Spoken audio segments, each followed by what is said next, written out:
सभी को नमस्ते। आपका हिंदी प्रज्ञा चैनल पर स्वागत है। हम पढ़ रहे हैं हिंदी अनिवार्य का पेपर आज, जो कि अभी वार्षिक परीक्षा 2023 में आया था। लिख भी देती हूँ मैं, 2023 का हल कर रहे हैं हम पेपर का। तो इसमें देखो कि जो ग्रामर से संबंधित, व्याकरण से संबंधित जो क्वेश्चन आए ना, हम उनको देख रहे हैं। बाद बाकी तो आपने जो क्वेश्चन थे किताब में से वो याद करने थे और उसके उत्तर लिखने थे, लेकिन हम ग्रामर देखते हैं एक बार। तो पहला इसमें आया कि हिंदी व्याकरण को मोटे तौर पर खालिस्तान वर्गों में विभाजित किया गया है। हिंदी व्याकरण को यानी कि कितने वर्गों में विभाजित किया गया है? तो इसका उत्तर आएगा 4। कौन कौन से 4 हैं?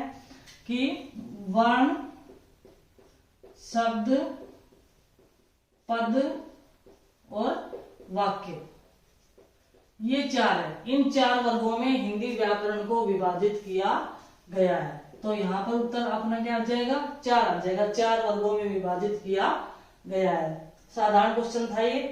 फिर दूसरा क्वेश्चन पूछा कि भाषा को शुद्ध लिखने व बोलने संबंधी जानकारी देने वाले शास्त्र को खालिस्तान कहते हैं। क्या कहते हैं? जिससे हम शुद्ध भाषा लिखना सीखते हैं, बोलना सीखते हैं, उसकी जानकारी लेते हैं, वो व्याकरण होती है। व्याकरण के माध्यम से हम सीखते हैं, तो उस शास्त्र को क्या कहते हैं? व्याकरण कहते हैं।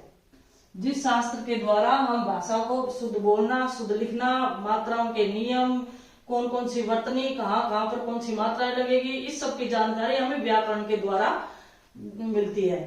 अगला देखते हैं, लक्षित पुस्तक पढ़ रहा है। ये वाक्य दे रखा है, लक्षित पुस्तक पढ़ रहा है। वाक्य में शब्द शक्ति पूछी थी, यहाँ पर कौन सी शब्द शक्ति है? तो शब्द शक्ति 3 प्रकार की होती है, अभिधा, लक्षणा और व्यंजना। जहां पर साधारण अर्थ निकल जाए, यानी कि वाक्य को पढ़ते ही अर्थ समझ में आ जाए, वहां अभिधा शब्द शक्ति होती है। अब ये देखो, लक्षित पुस्तक पढ़ रहा है, इसमें कोई विशेष हमें सोचने की जरूरत नहीं है, बिल्कुल साधारण वाक्य है ये, ठीक है ना। तो ये अभिधा शब्द शक्ति है। इसमें कोई थोड़ी ना कि हम लक्षणों के आधार पर जा रहे हैं या कोई व्यंजना में कोई बात कही गई है, ऐसी कोई बात नहीं की गई है। तो यहाँ पर सीधी सीधी की अभिधा शब्द शक्ति है। यहाँ पर अभिधा शब्द शक्ति, अभिधा शब्द शक्ति का यहाँ पर प्रयोग हुआ है। समझ में आया? ये लक्षित पुस्तक पढ़ रहा है, सीधी सी बात कही गई है। इसमें कोई दूसरा कुछ सोचने की जरूरत नहीं है, हमें इसका अर्थ समझ में आ रहा है एक बार पढ़ते ही, अर्थात ये अभिधा शब्द शक्ति है। तो हम यहाँ पर लक्षणा या व्यंजना के ऊपर नहीं जा रहे हैं। तो ये इसके 3 क्वेश्चन है। और देखते हैं आगे क्वेश्चन। चौथा क्वेश्चन इसमें आया, जब किसी शब्द के मुख्यार्थ में बाधा हो या अभिधा से अभिष्ट अर्थ का बोध न हो। अभिष्ट अर्थ का क्या हुआ? कि हम जो चाहते हैं वो अर्थ का बोध नहीं हुआ हो, या मुख्यार्थ में बाधा हो। मुख्यार्थ किसे कहते हैं? जो सीधा सरल अर्थ निकलता है उसे ही मुख्यार्थ कहते हैं। उसमें बाधा हो, अर्थात अभिधा शब्द शक्ति जहां पर नहीं हो, मुख्यार्थ भी नहीं हो, अभिधा से कोई अभिष्ट अर्थ यानी कि जैसा अर्थ चाहते हैं वैसा नहीं निकलता हो, तो फिर वहां कौन सी शब्द शक्ति होगी? वहां लक्षणा शब्द शक्ति होगी। हम व्यंजना पर बाद में जाते हैं, पहले हम अभिधा के रास्ते लक्षणा पर जाते हैं। तो वहां कौन सी शब्द शक्ति होगी? लक्षणा शब्द शक्ति, यानी कि लक्षणों के आधार पर अर्थ निकले। जहां अभिधा से तो अर्थ निकल नहीं रहा, उसके मुख्यार्थ से अर्थ निकल नहीं रहा, उसमें बाधा उत्पन्न हो रही है, तो उसके लक्षणों के आधार पर जहां पर अर्थ निकलता है वहां क्या होती है? लक्षणा शब्द शक्ति होती है। फिर देखो अगला क्वेश्चन था, जब कोई शब्द अपने एक से अधिक अर्थ प्रकट करे तो वहां पर अलंकार होता है। कौन सा अलंकार होता है वहां पर? जब कोई शब्द एक से अधिक अर्थ प्रकट करे।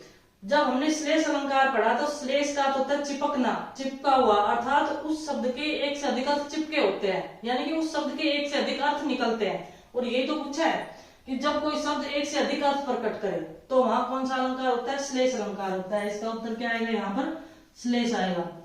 बहुत ही आसान क्वेश्चन यहाँ पर है। सीधी सी परिभाषा दे दी। अब जिसको परिभाषा याद नहीं होगी वो तो कैसे करेगा? बाद बाकी जिसकी परिभाषा याद थी वो अच्छे से इस क्वेश्चन को कर पाएगा कि जहां पर एक से अधिक अर्थ प्रकट कोई शब्द कर रहा है तो वहां पर श्लेष अलंकार होता है। जैसे कदली सीप भुजमुख स्वाति 1 गुण 3, जैसी संगति बैठिए तय सोई फल दीन। बहुत सारे उदाहरण इसमें है। रहीमन पानी राखिए बिन पानी सुन, पानी गए न उभरे मोती मानुष चून। यहाँ पर पानी शब्द के अर्थ है। वहां पर जो कदली सी भुजमुख स्वाति 1 गुण 3, वहां पर स्वाति के एक से अधिक अर्थ निकल रहे हैं, पानी के एक से अधिक अर्थ निकल रहे हैं। एक उदाहरण मैंने आपको और लिखवाया था कि सुवर्ण को ढूंढत फिरत कवि व्या विचारी चोर। यहाँ पर सुवर्ण शब्द के अधिक अर्थ निकल रहे हैं। तो ऐसे जहां पर किसी शब्द के एक से अधिक अर्थ निकलते हो वहां पर श्लेष अलंकार होता है। यहाँ बिल्कुल सही है श्लेष अलंकार। अगला क्वेश्चन था कनक कनकते सौगुनी मादकता अधिकार में कौन सा अलंकार है। देखो सीधा सा पूछा है, उदाहरण दिया है और अलंकार पूछा है। ये तो उदाहरण इतना प्रसिद्ध है बहुत ज्यादा, लेकिन इसके बावजूद भी कई बच्चे इसमें अनुप्रास कर दिया है। तो अब वो क्या है, वो तो उनकी अज्ञानता ही है कि इसमें भी अनुप्रास कर दिया। कैसे अनुप्रास कर दिया, यहाँ पर शब्दों की आवृत्ति है। जब किसी वाक्य में या काव्य पंक्ति में शब्दों की आवृत्ति होती है और अर्थ अलग अलग निकलता हो, ठीक है ना। यहाँ पर कनक और कनक का तो अर्थ एकदम सबको ही पता है, सोना और धतूरा। सोना और धतूरा दोनों शब्दों का अर्थ अलग अलग है, एक अर्थ थोड़ी ना निकल रहा है, यहाँ पर दोनों का अलग अलग अर्थ है। और ये तो बहुत ही प्रसिद्ध पंक्ति है, ये तो कोई अच्छी अंदर से डीपली दी नहीं। तो कनक कनकते सौगुनी मादकता अधिकार या खाए बोरा है जग वा पाए बोरा है, ये था पूरा ये। तो इसमें कौन सा अलंकार है, यमक अलंकार इसमें आएगा। यमक का उदाहरण है, मैंने कितनी बार ये आपको बताती हूँ मैं आपको कि जब शब्दों की आवृत्ति और अर्थ एक जैसा निकल रहा हो तो पुनरुक्ति प्रकाश होता है, जब अर्थ अलग अलग हो जाए तो वहां पर यमक अलंकार होता है। तो ये 6 क्वेश्चन आपके अनिवार्य हिंदी में पूछ रखे थे और तो पारिभाषिक शब्दावली से संबंधित, और वो तो चलो आपके याद करने थे, लेकिन जो समझाने के थे वो ये थे 6 क्वेश्चन इसमें। तो मैंने इसको हल यहाँ पर करवा दिया है। अब आप अपना मिलान कर सकते हैं कि कौन से क्वेश्चन और कहाँ पर गलती हुई है, कैसे गलती हुई है। कोई भी गलत मतलब एकदम आसान, इसमें जब देखते हैं तो बहुत ही आसान क्वेश्चन यहाँ पर आए हैं। तो आपको समझ में आया होगा। धन्यवाद आपको।